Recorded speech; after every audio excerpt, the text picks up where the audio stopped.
Alors bonjour Olivier Cotte, on est très heureux de vous recevoir aujourd'hui à l'occasion de ces Utopiales 2016 et on va parler un petit peu effectivement autour de votre dernier ouvrage en date, donc Dark Vador versus Monsieur Spock, hein, écrit en collaboration avec Jana Debat. Et alors avant d'en venir un petit peu plus précisément sur l'objet de l'interview. Est-ce que vous pouvez revenir un peu sur votre parcours et comment vous en êtes venu à l'écriture Ah, alors et au dessin pour le coup? Écrire, bon ça c'est certain, parce que bon déjà j'avais un père qui a écrit pas mal de livres, qui était aussi chansonnier, qui a écrit pas mal de chansons, donc c'était un peu mon milieu. Ceci dit, c'est vrai qu'au départ c'était plutôt le graphisme et le cinéma qui m'intéressaient, et notamment très rapidement je tombais assez fou du cinéma d'animation. Donc dessin animé, film de marionnettes, etc. Donc j'ai étudié aux Beaux-Arts. Après, je suis passé par la Sorbonne pour faire un peu de cinéma et littérature. Et puis ensuite, j'ai travaillé clairement 15 ans dans le cinéma. D'animation, mais pas seulement, mais en étant infographiste, donc du coup graphiste, mais pour le cinéma, trucage, j'ai aussi réalisé, faire des directions artistiques, des choses comme ça. Et puis, en même temps, j'ai continué quand même d'écrire, parce que ça m'intéressait toujours, j'ai publié quelques nouvelles. Puis j'ai arrêté de travailler dans le cinéma et là je me suis vraiment mis à l'écriture et j'ai écrit un peu plus de 30 ouvrages seul ou en collectif depuis 2001, dont du coup une encyclopédie mondiale sur le cinéma d'animation qui s'appelle 100 ans de cinéma d'animation chez Duno. J'ai écrit des scénarios de BD aussi qui ont été publiés chez Casterman. J'en aurai un d'ailleurs de science-fiction l'année prochaine, en 2017. Assez conséquent, une bonne pagination, il dépasse la centaine de pages plein format, avec une sorte de fin du monde gérée par les intelligences artificielles. Et sinon, je continue d'être illustrateur et donc j'écris aussi de la fiction. Dont le Dark Vador versus Monsieur Spock, même si c'est une fiction à moitié, celle-là, finalement elle repose sur les deux sagas. Donc, sur la fiction cinématographique pour le coup. Voilà. Et donc du coup, est-ce que vous pouvez revenir un peu sur la genèse de cet ouvrage et je suppose qu'avec Jeanne vous avez discuté au préalable, mais comment ça s'est passé au niveau de l'idée venue de qui d'abord Alors, on avait un certain nombre d'idées tous les deux qu'on a soumises à mon éditeur toujours chez Duno. C'est pas mon seul éditeur, mais enfin, c'est vrai que je travaille beaucoup avec eux depuis quelques temps.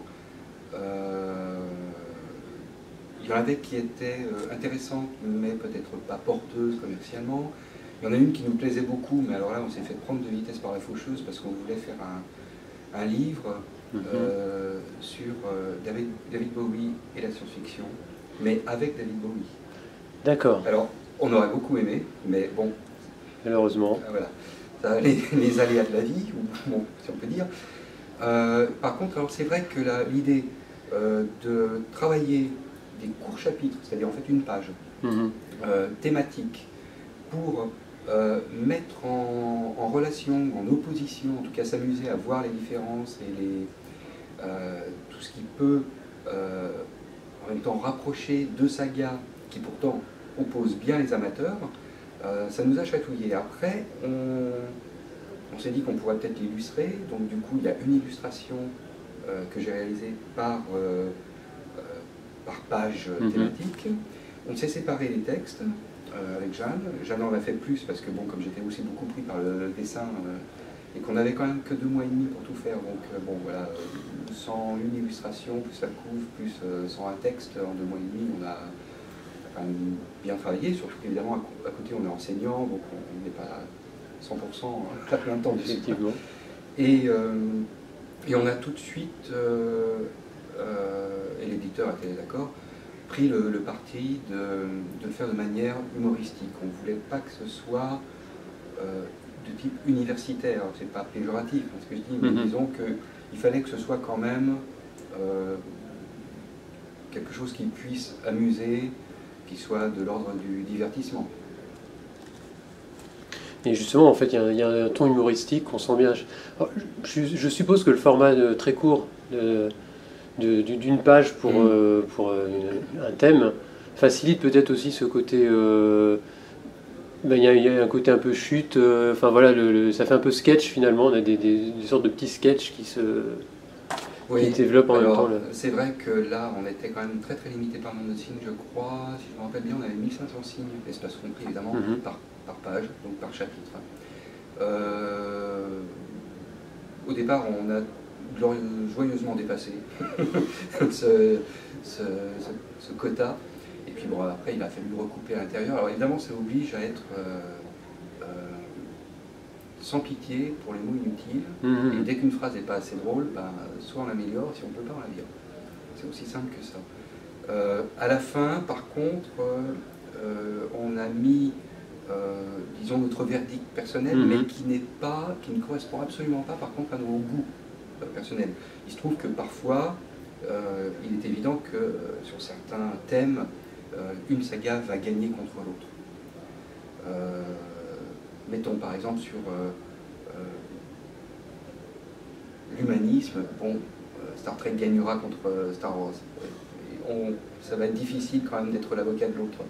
Donc on le dit, mais par contre notre idée c'était quand même d'être le plus objectif possible, en tout cas de ne pas prendre parti officiellement, même si on a des préférences, de manière à ce que le lecteur puisse, et c'est aussi le jeu dans le livre, cocher la case pour l'une ou l'autre des sagas, de manière à la fin se dire « Ah ben tiens, je suis davantage pour tel univers que pour tel autre. » Ouais, donc ça c'était l'objet des petites cases qui surprennent un peu au départ, on se dit mais les cases ne sont pas remplies. Et après on se dit mais oui, c'est pour qu'aussi on fasse un peu le bilan. Vous proposez finalement un peu votre point de vue, vous donnez un peu le verdict qui découle de ce que vous avez pu, de ce dont vous avez pu discuter, mais au final, chacun se fait son, voilà, c'est à chacun de se faire son avis et de trancher aussi dans un sens ou dans l'autre, ou match nul. Tout à fait. Au départ, en plus, on devait non pas seulement avoir une case par saga, mais on avait préparé tout un tableau pour chaque page par rapport à l'intérêt, l'originalité, la modernité, même l'intérêt dramatique, et avec une note de 1 à 5. Donc c'est assez compliqué en plus à mettre au point, ça nous a pris beaucoup de temps, et puis finalement on l'a enlevé, parce que d'abord, ce genre de tableau prenait beaucoup de place, et donc on allait devoir encore réduire le nombre de signes du corps du texte, et là, bon, ça commençait à nous embêter. D'autre part, le calcul allait être quand même un peu complexe à la fin. Parce que quand on a 5 choix possibles avec une gradation de notes, à la fin il faut un tableau Excel pour avoir le résultat final, quoi. Et dans le cadre d'un ouvrage de ce type-là, c'était finalement un peu trop compliqué, même à la limite, j'irais presque dire peut-être trop prétentieux. Après, le fait que ce soit édité chez Duno, peut-être, on connaît Duno, enfin c'est des éditeurs qu'on connaît plutôt pour le côté un peu scientifique, universitaire, technique, et on ne s'attend pas forcément à trouver sur ce terrain-là quelque part. Alors c'est vrai, j'ai aussi pas mal travaillé pour Erol, qui sont, on va dire, concurrents, ou en tout cas sur le même créneau. L'un comme l'autre, de toute façon, depuis quelques années, veulent se diversifier. Ils savent très bien que l'édition technique, ça fonctionne. Ce sont des ouvrages qui sont plus ou moins des fonds de catalogue, parce qu'il y en a qui vont résister au temps, puis d'autres, par exemple les ouvrages techniques ou sur la législation, des choses comme ça. Bon, là par contre, vous prenez en main votre dernier appareil Nikon, bon, ça dure 2-3 ans et puis ça disparaît du catalogue. Donc, ils ont du fonds de commerce, mais c'est vrai qu'ils ont commencé à vouloir se diversifier, et notamment pour aller vers l'ouvrage d'art ou l'ouvrage plus ludique. L'ouvrage d'art, typiquement, c'est mon encyclopédie. C'est pas un ouvrage technique, il y a une partie technique, mais c'est surtout de l'histoire et esthétique du film d'animation. Et bon, le Dark Vador versus Monsieur Spock, on est loin finalement de l'ouvrage sérieux, technique, comme on imagine venant de ce type d'édition. Et donc pour en revenir un peu au dessin, les illustrations, vous avez procédé comment pour... Est-ce que vous avez vraiment séparé le travail, écriture, dessin, vous êtes consulté Alors pour le dessin, bon, j'ai pris en charge le dessin puisque c'est ma formation initiale. Et pour les textes, on a partagé les textes. On avait fait toute une liste de thèmes possibles. Alors évidemment, il y en avait plus que nécessaire, parce que bon, il fallait bien enlever ceux qui finalement, à la fin, soit étaient redondants, soit ne nous plaisaient plus autant qu'au début. Et une fois qu'on a eu la liste complète, on se les répartit. Alors, j'en ai fait moins que Jeanne, donc, bon, parce que je vous disais, pour des questions de temps, sans une illustration, en 2 mois et demi, bon, voilà, faut les faire. Donc, j'ai fait moins de textes. Je ne me rappelle plus exactement la proportion, mais c'est peut-être... on a peut-être fait 1 tiers, 2 tiers, quelque chose comme ça. On n'a pas voulu non plus les signer individuellement, parce qu'on a voulu conserver l'aspect collectif de l'ouvrage, enfin, même si on n'est que 2, ça reste quand même une collectivité à 2, de manière à faire taire aussi, parce que ça risquait de ne pas rater, ah bah oui, là j'avais bien reconnu le style de, ou ah bah oui, mais je sais que c'est ce que il ou elle pense, etc. Ça on voulait éviter.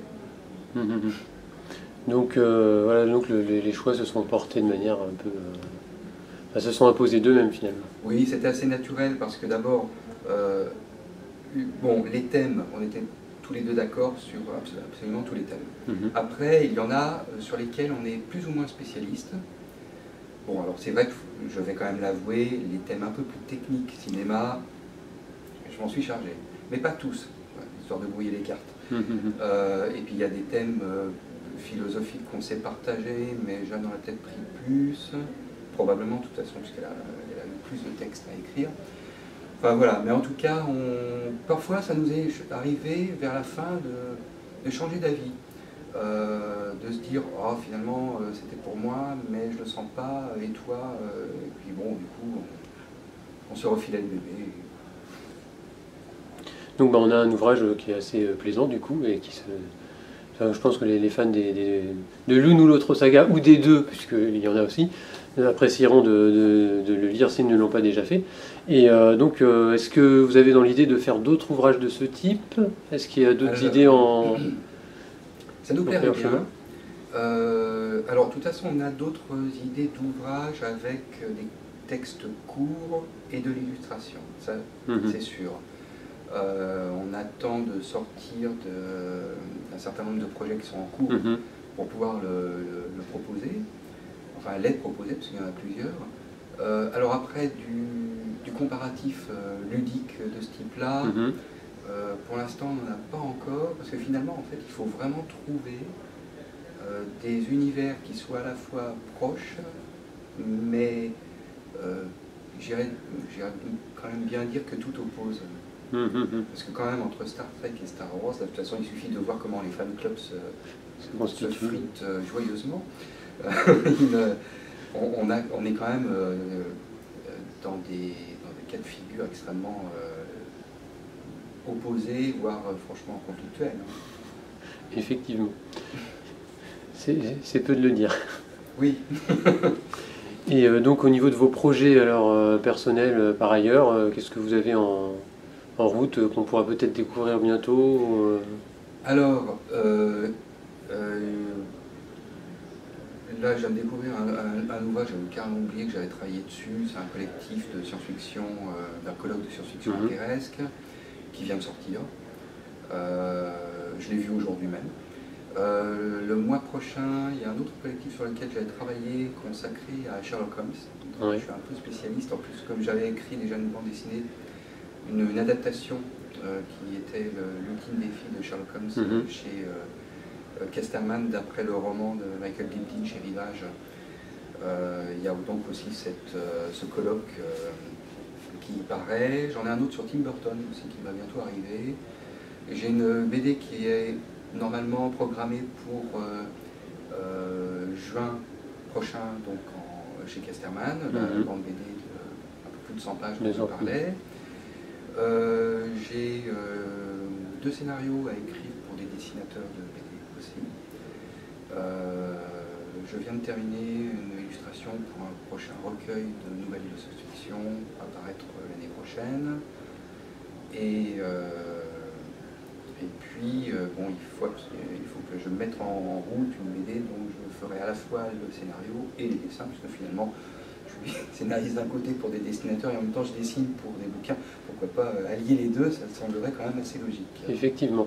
Bien, merci en tout cas pour toutes ces passionnantes réponses et on espère vous retrouver très bientôt dans vos prochains ouvrages et à l'occasion d'une nouvelle collaboration avec Jana Debatz. C'est moi qui vous remercie. Merci.